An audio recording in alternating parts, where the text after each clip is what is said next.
Bonjour et bienvenue à Pause Bible, nos 15 minutes hebdomadaires dans la Bible. Et on arrive dans l'évangile de Marc, au 4e chapitre. Et nous allons lire du premier verset jusqu'au verset 20. C'est la parabole du semeur. Donc je lis de ma Bible seconde. Comme d'hab, on y va. Jésus se mit de nouveau à enseigner au bord de la mer. Une grande foule s'étant assemblée auprès de lui, il monta et s'assit dans une barque sur la mer. Toute la foule était à terre sur le rivage. Il leur enseignait beaucoup de choses en paraboles. Il leur dit dans son enseignement, « Écoutez, un semeur sortit pour semer. Comme il semait, une partie de la semence tomba le long du chemin. Les oiseaux vinrent et la mangèrent. Une autre partie tomba dans un endroit pierreux où il n'y avait pas beaucoup de terre. Elle leva aussitôt parce qu'elle ne trouva pas un sol profond. Mais quand le soleil parut, elle fut brûlée et sécha, faute de racines. Une autre partie tomba parmi les épines montèrent et l'étouffèrent, et elle ne donna point de fruit. Une autre partie tomba dans la bonne terre, et elle donna du fruit qui montait, croissait, et elle rapporta 30, 60 et 100 pour un. Puis il dit, que celui qui a des oreilles pour entendre, entende. Lorsqu'il fut en particulier, ceux qui l'entouraient avec les 12 l'interrogèrent sur les paraboles. Il leur dit, c'est à vous qu'a été donné le mystère du royaume de Dieu, mais pour ceux qui sont dehors, tout se passe en parabole. Afin qu'en voyant, ils voient, ils n'aperçoivent point, et qu'en entendant, ils entendent et ne comprennent point, de peur qu'ils ne se convertissent et que les péchés ne leur soient pardonnés. Il leur dit encore, vous ne comprenez pas cette parabole? Comment donc comprendrez-vous toutes les paraboles? Le semeur sème à parole. Les uns sont le long du chemin, où la parole est semée. Quand ils l'ont entendu, aussitôt Satan vient et enlève la parole qui a été semée en eux. Les autres, pareillement, reçoivent la semence dans les endroits pierreux. Quand ils entendent la parole, ils la reçoivent d'abord avec joie, mais ils n'ont pas de racine en eux-mêmes. Ils manquent de persistance et dès que survient une tribulation, une persécution, à cause de la parole, ils y trouvent une occasion de chute. D'autres reçoivent la semence parmi les épines. Ce sont ceux qui entendent la parole, mais en qui les soucis du siècle, la séduction des richesses et l'invasion des autres convoitises étouffent la parole et la rendent infructueuse. D'autres reçoivent la semence dans la bonne terre. Ce sont ceux qui entendent la parole, la reçoivent et portent du fruit, 30, 60 et 100 pour un. Alors, nous avons dit dans les semaines passées, nous avons vu que l'œuvre principale du ministère du Seigneur Jésus a été celle de la prédication, l'enseignement. Et nous voyons ici la méthode préférée qu'il a adoptée, qu'on dirait plutôt qu'il a inventée, parce qu'il n'y a pas de... On a toujours fait on s'est servi de petites histoires pour faire un point, mais la façon que Jésus il parle, où il trace, il esquisse une petite scène de la vie de tous les jours pour ouvrir une fenêtre sur l'au-delà, sur l'éternel, ça c'est quelque chose qui est assez unique et qu'on peut attribuer qu'à lui. Donc il a enseigné par des paraboles. Ici, il a donné plusieurs paraboles, mais on a pris une de ces paraboles pour la mettre en évidence dans notre lecture. Et il s'agit de la parabole du semeur. Et bon, comme je viens de dire, qu'est-ce que c'est qu'une parabole alors? C'est qu'on prend qu'on peint un petit tableau. On présente une scène de la vie de tous les jours pour apporter, pour transmettre par cela une image de l'éternité, du royaume de Dieu. Et il n'est pas par hasard que Jésus peut le faire, parce que il cherche à faire comprendre, et lui-même, bien entendu, il comprend très bien, le Fils de l'homme, que la vie qu'on mène ici-bas, dans ce monde, ça peut, si on comprend ce qu'on vit, si on a des yeux pour voir la vie telle qu'on le vit ici-bas, ça peut à tout moment donner une fenêtre, une ouverture sur l'éternité. Parce que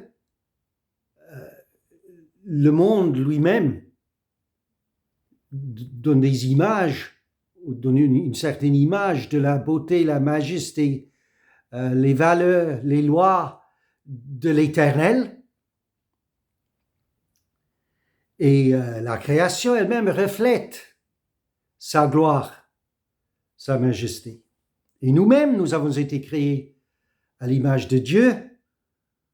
Donc, nous-mêmes, en tant que créatures nous-mêmes, dans sa création, nous qui avons été créés à son image, nous devrions avoir la capacité à saisir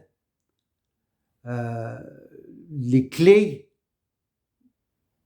que la création nous présente pour accéder à une certaine idée de l'éternité et nous tourner vers Dieu. Et donc nous avons cette parabole du semeur. Je ne vais pas tout reprendre parce que nous venons de la lire ensemble. Le semeur qui sort pour semer, et la semence, on espérait bien entendu que la plupart de la semence tombera dans la bonne terre, mais ça va un peu ailleurs aussi, emporté par le vent ou je ne sais quoi. Et voilà, c'est tout. Dans un premier temps, le Seigneur Jésus il raconte la petite histoire, la parabole.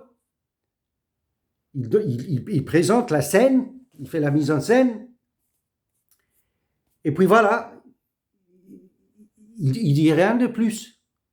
C'est à tout le monde de considérer, de réfléchir, d'interpréter. Parce que normalement, en toute chose, il demande un engagement. Et donc, c'est pour cela que je dis que le pivot, ça se trouve dans les versets 11 à 13 dans notre lecture, plein milieu. Parce que nous voyons là que, quand les disciples ont été avec le Seigneur en particulier, ils lui ont demandé, mais c'était quoi ça, Seigneur? Pourquoi tu as donné cette petite esquisse de la vie là? Pourquoi ce petit tableau? Pourquoi tu as donné ce petit récit du semeur? Pourquoi? Ce qui nous montre, n'est-ce pas, que les disciples ne sont pas meilleurs et ne sont pas mieux disposés à entendre, à s'interroger sur ce qu'ils ont entendu que les autres. Les disciples de Jésus-Christ ne sont pas meilleurs que les autres. Donc il est d'autant plus frappant les paroles du Seigneur à leur égard. Il leur dit, verset 11, « C'est à vous qu'a été donné le mystère du royaume de Dieu. Mais pour ceux qui sont dehors, tout se passe en parabole. »